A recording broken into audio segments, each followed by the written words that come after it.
नमस्ते सदा वत्सले मातृभूमि। पिछले क्लास में हम लोग फ्लूइड इलेक्ट्रिसिटी का कंसेप्ट पढ़े थे, जिसमें हम फ्लूइड इलेक्ट्रिसिटी का कंसेप्ट स्टार्ट किए थे थेल्स ऑफ माइलेटस का 600 ईस्वी BC में, और वहाँ पर एम्बर को रब कर करके हम लोग एक नया टाइप का फ्लूइड डेवलप करते थे।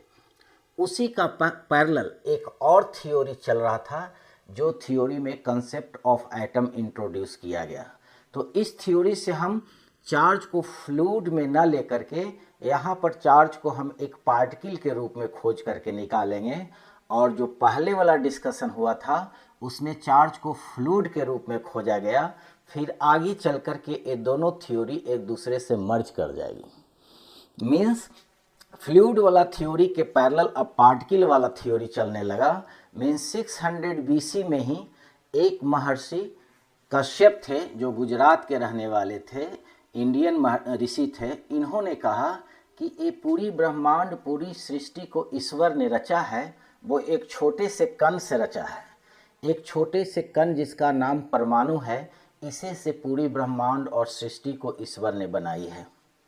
ये स्टेटमेंट दिए कनाद ऋषि ने, और इसी कण के नाम पर इनका नाम कनाद पड़ गया, क्योंकि इनका नाम था महर्षि कश्यप, जिनको लोग कनाद कनाद के नाम से जानने लगे।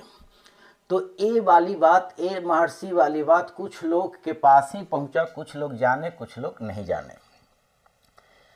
तो 200 साल के बाद एक ग्रीक में डेमोक्रेटिक्स नामक एक फिलोसफर पैदा लिए, जिन्होंने कहा, कनाद की ही बातों को कहा कि ये पूरा पृथ्वी, पूरी संसार को जो बनाया गया है एक छोटे से पार्टिकल से बनाया गया है, और इसका नाम इन्होंने एटमॉस रखा। कनाद साहब ने परमाणु, हिंदी में परमाणु बोले, और उसी को एक ग्रीक भाषा में एटमॉस कहा। एटमॉस का मतलब होती है एक ऐसी पार्टिकल, एक ऐसा कण जिसको फर्दर तोड़ा नहीं जा सके।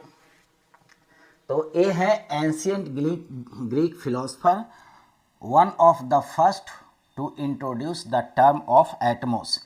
इन्होंने ही एटम टर्म को इंट्रोड्यूस किया।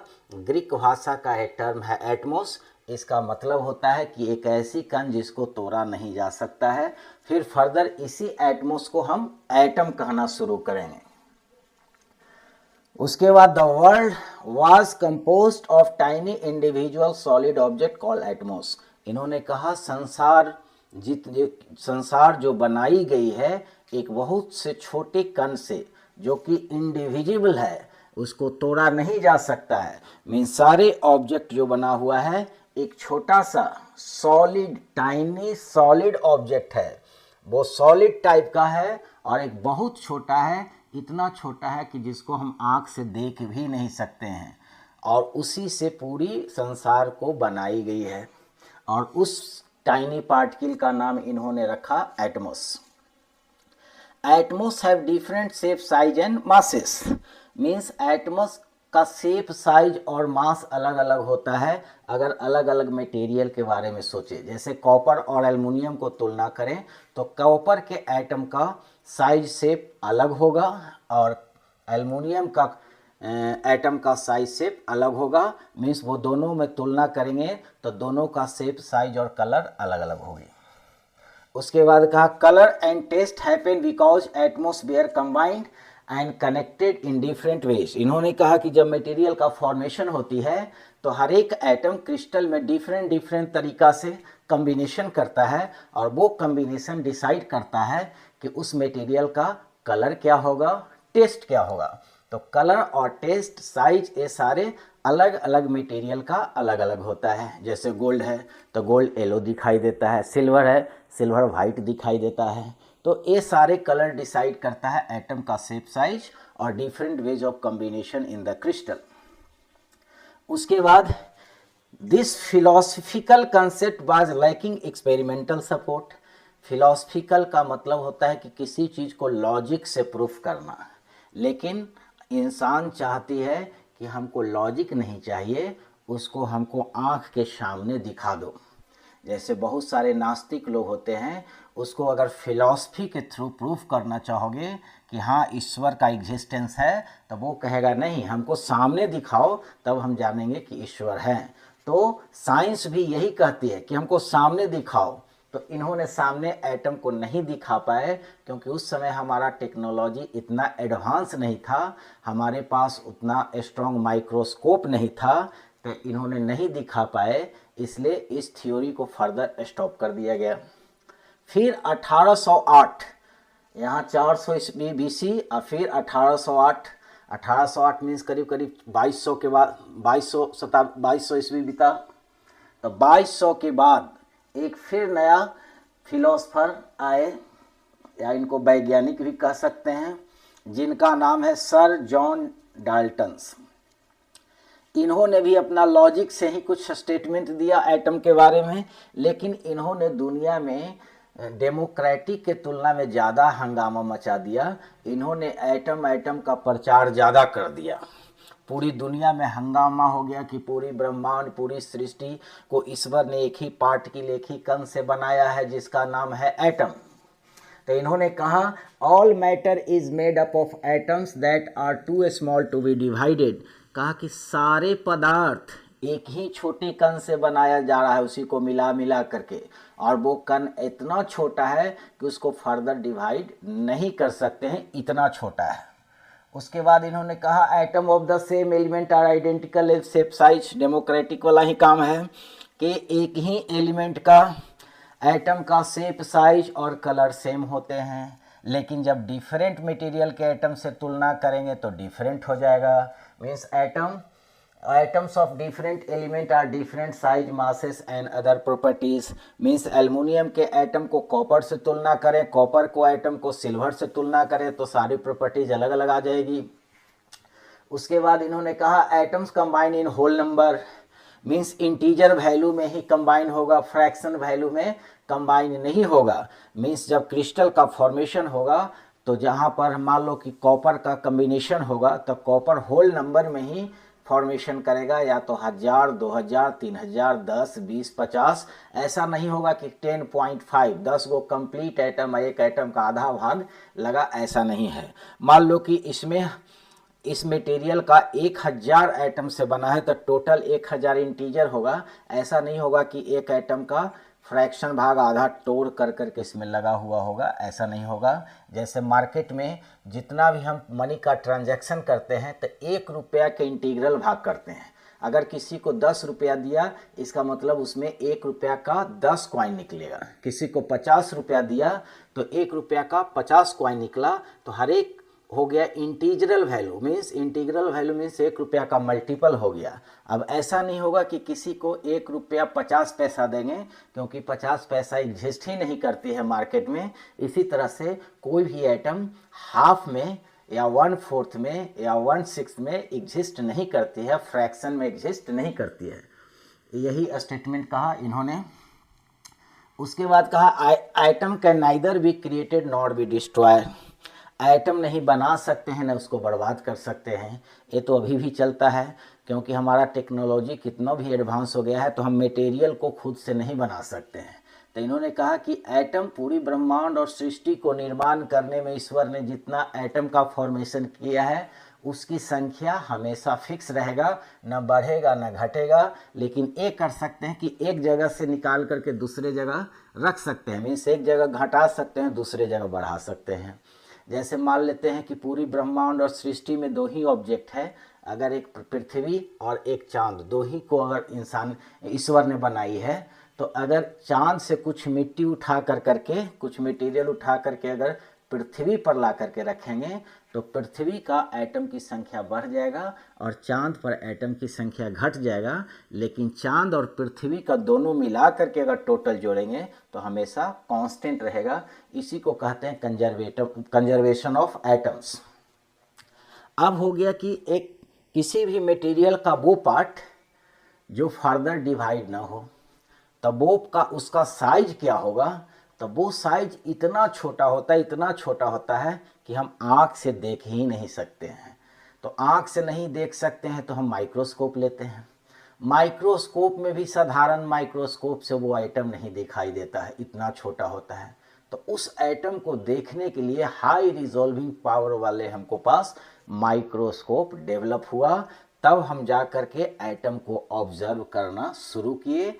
इससे पहले सारा का सारा कंसेप्ट सपने की घोड़ा पर दौड़ा रहे थे, अपना दिमाग के इमेजिनेशन पर दौड़ा रहे थे कि ऐसा एटम होगा या ऐसा एटम हो सकता है। जैसे हम ईश्वर को कल्पना करते हैं तो उनका एक स्वरूप अपने दिमाग में एस्टेब्लिश करते हैं कि ऐसे ईश्वर देखते होंगे, उसी तरह से वैज्ञानिक भी पहले इमेजिन करते हैं कि ऐसा शेप एंड साइज होता है। फिर जब टेक्नोलॉजी डेवलप होता है तो उसको देखा जाता है। अगर सोचा हुआ व्यू से अगर व्यू कोइंसाइड कर गया तो हमारा थ्योरी सही डायरेक्शन में था, अगर नहीं कोइंसाइड किया तो फिर थ्योरी टर्न होती है। तो हम एज्यूम करने के लिए एक स्केल बनाते हैं कि अगर हम यहाँ लिखें size of an atom can be imagined as follow, 1 piece of sand on the earth equal to 50 quintillion number of an atoms. Means पृथ्वी पर बालू के एक रेत का जो साइज है उस साइज को अगर कंसीडर करते हैं तो उसमें कितना नंबर ऑफ एटम आएगा, तो उसमें आएगा एक सैंड का जो साइज होगा 1 piece of sand is equal to 50 quintillions, और एक क्विंटिलियन का मतलब होता है करीब करीब 10⁻80 में। इतना नंबर ऑफ एटम होगा अगर एक छोटा सा सैंड नदी से उठा लें, तो बालू का एक कण उठा लेते हैं तो उसको में अगर हम इसमें अगर देखें high resolving power of microscope से तो इसके अंदर इतना नंबर ऑफ एटम्स लगा हुआ है। यह स्केल से हम इमेजिन कर सकते हैं कि वास्तव में एटम कितना छोटा होता है। अब थोड़ा आगे चलते हैं कि एटम का शेप और साइज, जितने भी मटेरियल रिसर्च हुआ है हमारे दुनिया में वो सब का देखा गया कि शेप स्फेरिकल ही होता है, साइज अलग अलग होती है, जो कि हम केमिस्ट्री के पीरियोडिक टेबल में देखते हैं। तो यहाँ से आगे देखते हैं।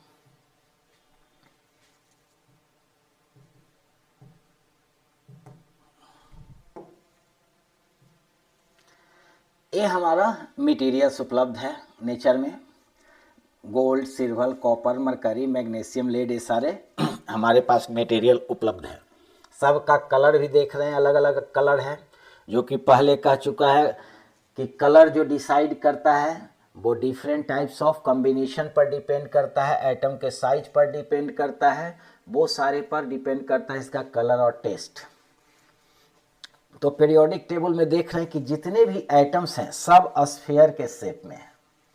डेमोक्रेटिक्स ने कहा था कि स्फीयर में नहीं, मटेरियल टू मटेरियल एटम का शेप चेंज भी होता है, लेकिन ऐसा नहीं है, वो गलत कंसेप्ट था। एक कंसेप्ट देखा गया कि सारे मटेरियल के अंदर से एटम निकलेगा वो स्फेरिकल शेप में ही निकलेगा, लेकिन साइज छोटा और बड़ा हो सकता है। जैसे यहाँ पर देखते हैं, ये हमारा है सोडियम, तो ये हमारा सोडियम का एटम है, ये सोडियम का ये वाला शेप है, और इससे छोटा है मैग्नीशियम का। इसका मतलब यहाँ सोडियम का ये मटेरियल है और मैग्नीशियम का ये मटेरियल है। तो इसको अगर तोड़ना शुरू करें और एटॉमिक लेवल पर पहुँच जाए तो इसका एटम का साइज थोड़ा सा बड़ा दिखाई देगा, इतना बड़ा दिखाई देगा, और इसका एटम के अंदर से जो निकलेगा इसका साइज इसके कंपैरिजन में थोड़ा सा छोटा दिखाई देगा।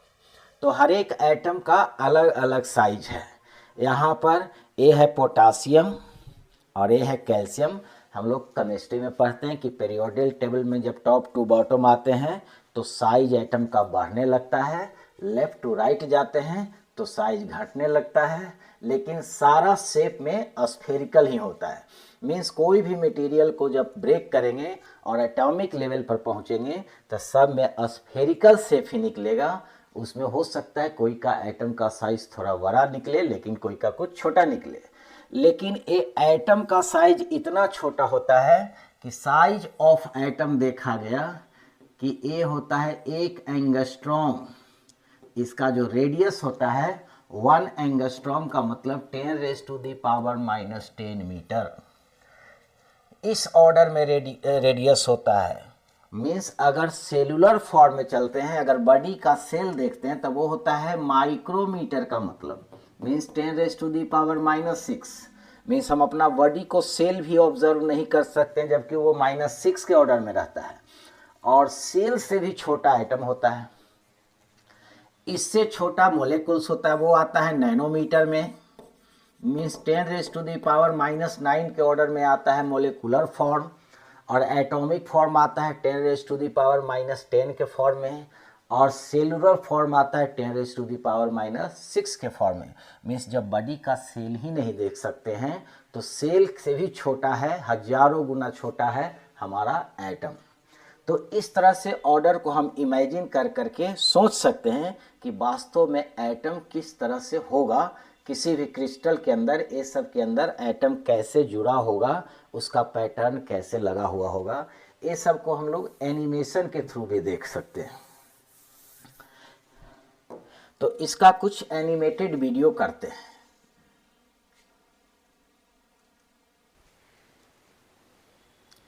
ये हमारा माइक्रोस्कोपिक मेजरमेंट है एटम का।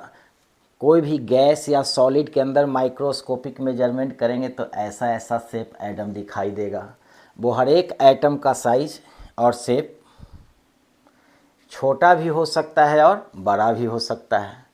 और हम जानते हैं कि एलिमेंट के अनुसार कोई एटम का शेप छोटा, कोई एटम का शेप बड़ा। जैसे मैग्नीशियम और सोडियम का तुलना किया, मान लो ये हमारा गोल्ड वाला एटम है, तो गोल्ड का एटम और ये मैग्नीशियम का एटम है, तो ये सब का शेप और साइज अलग अलग होता है।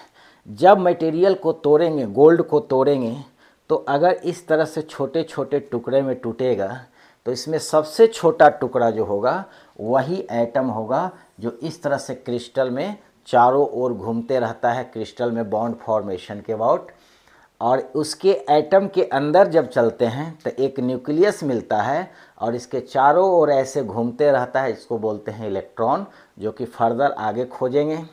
और क्रिस्टल में इस तरह से एटम बॉन्ड बना कर करके ऑसिलेट करते रहता है, इस तरह से ऑसिलेशन करता है एक बॉन्ड के थ्रू। सब एटम, कोई का एटम बड़ा, कोई का एटम छोटा है।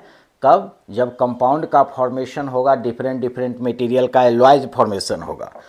अगर एक ही टाइप का मटेरियल के एटम को लगाएंगे तो सारे एटम का शेप और साइज सेम रहेगा। जैसे अगर मान लो हम अपना बाल को माइक्रोस्कोप से देखें, जूम करते हुए, जैसे मोबाइल से हम जूम कर कर के दूर के चीज़ को नज़दीक ला कर कर के जूम करते करते वहाँ पहुँच जाते हैं और क्लियर देख लेते हैं, तो उसी तरह से हम एटम को भी देखने के लिए, जब इसके एटम को देखना होगा, तो माइक्रोस्कोप, हाई रिजॉल्विंग पावर वाले माइक्रोस्कोप को जूम करते करते करते करते इसके क्रिस्टल के अंदर पहुंच जाएंगे।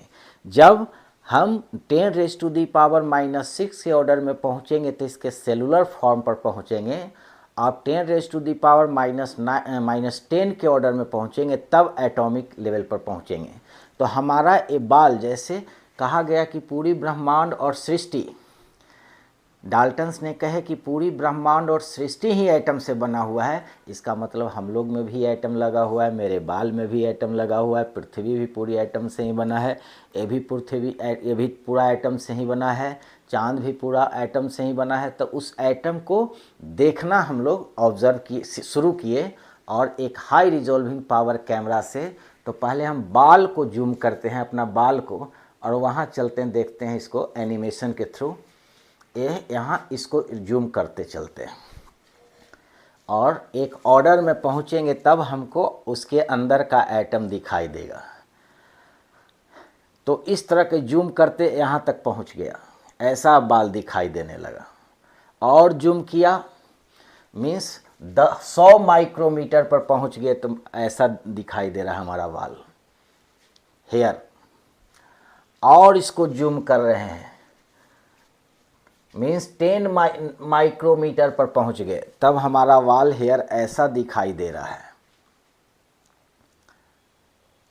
फिर हम 1 माइक्रोमीटर पर पहुंच गए सेलुलर लेवल पर, तब हमारा हेयर ऐसा दिखाई दे रहा है। और इसको जूम करना शुरू कर दिया, और जब इसको जूम किया 10 नैनोमीटर पर पहुँचे तब देखो मोलेकुलर फॉर्म में आ गया, ऐसा दिखाई देने लगा। और इसको जूम किया तो मोलेकुलर फॉर्म और क्लियर होगा। अभी भी मोलेकुलर फॉर्म में ही है लेकिन और थोड़ा सा क्लियरेंस बढ़ा है। फिर इसको और जब जूम किया तो और क्लियरेंस बढ़ा है। 2 नैनोमीटर में सभी मोलेकुलर फॉर्म ही आएगा जब तक एंगस्ट्रम में न पहुंच जाए। अब इसको और जब जूम किया अपने बाल को, हेयर को, तब यहाँ से सल्फर, नाइट्रोजन, ऑक्सीजन आने लगा, ये एटम बनने लगा। मीन्स जब एंगस्ट्रम के पार ये सब एटम हमारा बाल में है, मीन्स बाल में क्या क्या चीज़ निकला, सल्फर निकला, ऑक्सीजन निकला, कार्बन निकला, तो ये सब हमारे प्रोटीन्स हो के फॉर्म में, प्रोटीन्स के रूप में एग्जिस्ट करता है बाल में। तो अगर बाल को हमको स्ट्रॉन्ग करना है तो यही सारे चीज़ को हम लोग बाल में इनपुट करते हैं जिससे कि हमारा बाल स्ट्रॉन्ग हो। मीन्स बाल को हम जूम करते करते एटॉमिक लेवल पर पहुंच गए तो उसमें कार्बन निकल गया, ऑक्सीजन निकल गया, सल्फर निकल गया, नाइट्रोजन निकल गया। तो ये सारे एटम्स के फॉर्म में, इसका मतलब हमारा बाल भी बना हुआ है एटम से। अगर पृथ्वी पर जितने भी मटेरियल है उसका भी एनिमेशन देखें तो उसमें भी जूम करते करते एक पहुंच जाएंगे हम मोलेकुलर फॉर्म पर, और मोलेकुलर फॉर्म के बाद फिर पहुंच जाएंगे, जैसे ये देखते हैं करीब 10,000 किलोमीटर है। अब हम इसके नज़दीक में आ रहे हैं, अंतरिक्ष से आ रहे हैं पृथ्वी के नज़दीक। तो नज़दीक में आएगा तो हमारा एरिया लोकेलाइज होने लगेगा, एक कुछ एरिया दिखाई दे रहा है। और नज़दीक पहुंचते हैं तब यहाँ से ये शहर दिखाई देने लगा। शहर के पास एक डोम टाइप का एक स्ट्रक्चर है, एक बिल्डिंग है, इसको दिखाई देने लगा। इस डोम पर एक वाटर का टैंक है, इसको हम फोकस करते हैं अपना माइक्रोस्कोप से। अब उसको फोकस कर करके चला गया 1 मिलीमीटर पर, तो उसके अंदर इंटर कर रहे हैं तब वाटर का कुछ ऐसा स्ट्रक्चर मिला। और चला गया 1 माइक्रोमीटर पर तक कुछ स्ट्रक्चर वाटर का ऐसा मिलने लगा। और इसको जूम करके नैनोमीटर पर पहुँचे तो देखो मोलेकुलर फॉर्म आ गया वाटर का।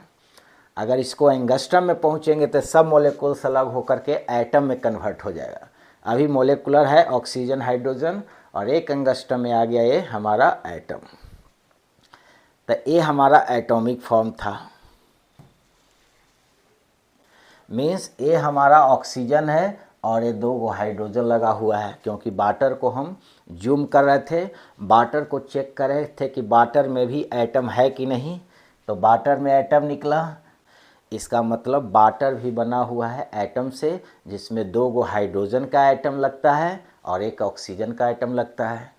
फिर जब एंगस्ट्रम से भी अगर अंदर चले जाए 10⁻⁻10 से अगर 10⁻⁻15 के ऑर्डर फेम्टोमीटर में अगर पहुंच जाए तब हम एटम के भी अंदर इंटर कर सकते हैं, जिसको हम न्यूक्लियस बोलते हैं, जो कि आगे हम इसको डील करेंगे। और न्यूक्लियस में प्रोटॉन नाम का एक पार्टिकल मिलता है और इसी को फिर चार्ज पार्टिकल कहा जाएगा। और उसके अंदर एक और पार्टिकल मिलेगा जिसको बोलते हैं न्यूट्रॉन, जो कि न्यूट्रल होता है।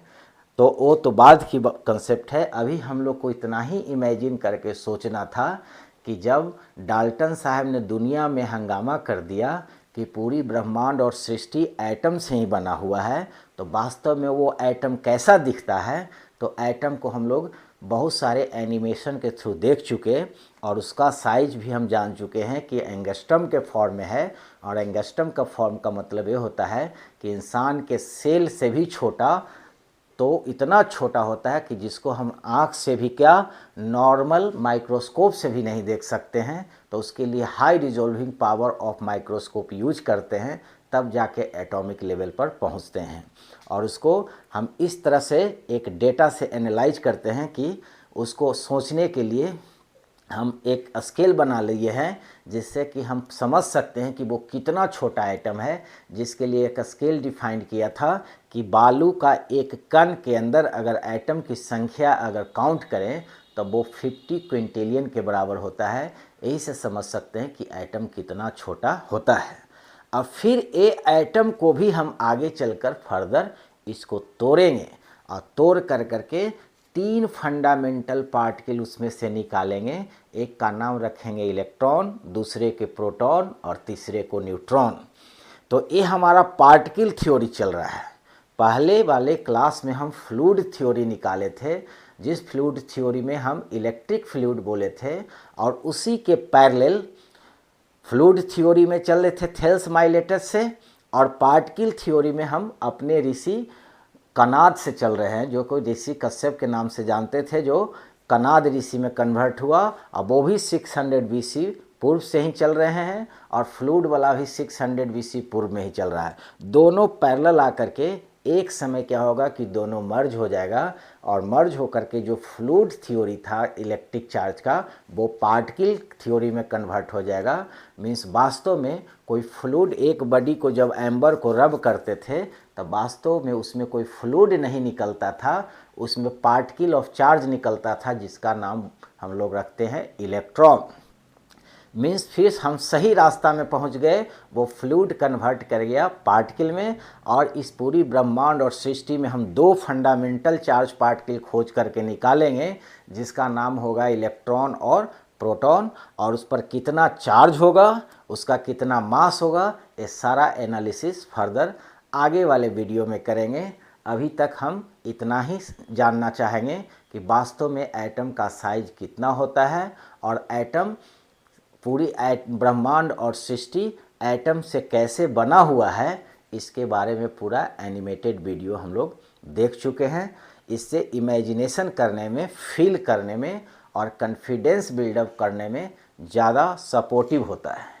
तो अब नेक्स्ट क्लास हम करेंगे, जिसमें हम अब खोजेंगे इलेक्ट्रॉन को, मीन्स एटम को भी फर्दर अब तोड़ेंगे। तो आज इतना ही। Thank you.